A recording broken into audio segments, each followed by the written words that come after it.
Bu dərsimizdə W hərfindən sonra A hərfi gəldiyi hallarda necə oxunur ona baxacağıq və digər mövzumuz sözün sonunda gələn yeganə I hərfi. Başlıq sizə qəliz görsənə bilər. İndi dərsin davamında söhbətin nədən getdiyini anlayacaqsınız. Kifayət qədər bir çox halda W-dan sonra gələn A hərfi O kimi oxunur.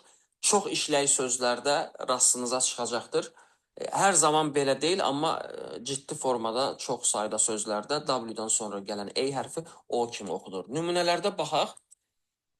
Diqqət edirik, W-nu hər dərs bunu təkrarlamağa çalışıram ki, tam yadda qalsın, sizdə vərdiş halına keçsin. W-nu daha çox U kimi oxuyuruq. Want, wash, warn, warm, wart, warp, walk, war, was, watch, swallow. Məndən sonra təkrar edin. Want, wash, warn, warm, wart, warp, walk, war, was, watch, swallow. İndi isə baxaq sözdə sonda gələn yeganə I hərfinə. Sondakı I hərfi ilə əlaqədar əvvəlki qaydaları keçərkən belə bir şey sizə bildirmişdim. Yəni ingilis dilində çox əksər hallarda, ümumiyyətlə 99% halda sondakı I hərfi oxunmur. Ümumiyyətlə sizin rastınıza gündəlik çıxacaq sözlərdə, yəni əsas sözlərdə I hərfi sonda oxunmayacaq. Lakin bir məsələ var ki, gördüyünüz bu nümunələrdə, sözlərdə, baxın, me, be, he, she, we. Diqqət edin, bir hecalı sözdür və yeganə olaraq tək bir sait var. O da i'dir. Yəni bu sözlərdə sonda i'ni oxumasaq artıq bu söz olmayacaq. Yəni m deyib dayanacağıq, b deyib dayanacağıq. Sonda olsa da burada artıq i oxunmalıdır. Çünki bu sözdə yeganə hərf, yəni sait i'dir və o da mütləq oxunmalıdır. Sonda olsa da bu tip sözlərdə, bir hecalı sözlərdə I hərfini əlifbadakı adı kimi oxuyuruq. Me, be, he, she, we.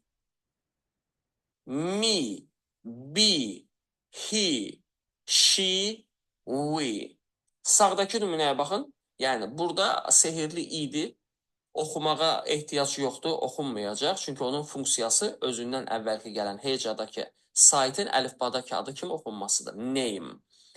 İ'ni oxumuruq, çünki burada başqa bir sait var, hansı ki biz onu oxuyaraq bu sözü söyləmiş oluruq.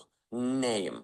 Tək i olsaydı burada, bu a saiti olmasaydı, məcburən sonda i'ni oxumalı idik. Amma yəni söz elə formalaşmayıb. Amma bu sözlərdə isə başqa yolumuz yoxdur. Sonda i var və o oxunmalıdır. Məndən sonra təkrar edin, sözə baxaraq. Me, be, he, she, we.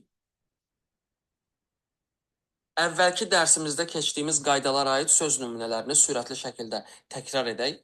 Necə demişdik, O, A hərf birləşməsi O səsi verirdi. 2 O, yəni qoşa O olduqda, əgər qoşa O-dan sonra K və ya D hərfi gəlirdisə, qısa U olurdu. N, M, L gəldiyi halda isə uzun U olaraq olurdu. Və başqa isə bizdə qoşa I, uzun I səsi verirdi. Sözləri sürətli şəkildə oxuyaq.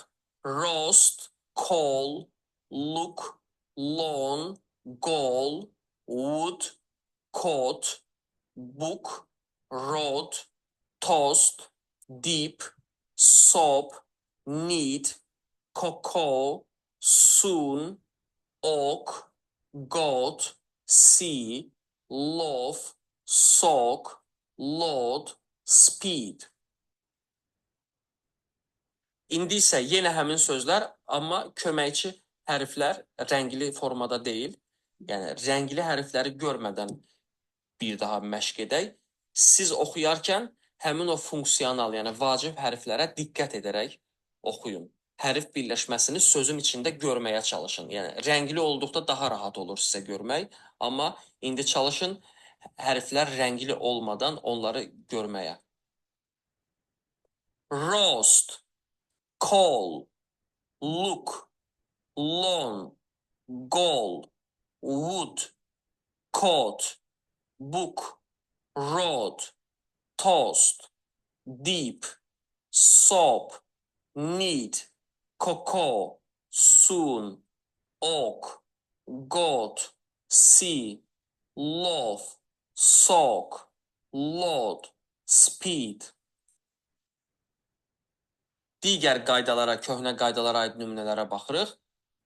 O-E, O səsi verirdi. O-W, A-U, yəni hər üçü də O səsi verir. Allow, to, do, flow, for, ho, row, jaw, follow, window, growth, borrow, arrow, elbow, pole, vault, launch, August, whole, sauce, law, show, grow, rainbow, on, crow, audience, haunt, autumn, Australia, faucet, paunch. Allow, to, do, flow, for, ho, raw, jaw, follow, window, growth, borrow, arrow, elbow, pole, vault, launch, August, hall, sauce, law, show, grow, rainbow, on, crow, audience, haunt, autumn, Australia, faucet, paunch.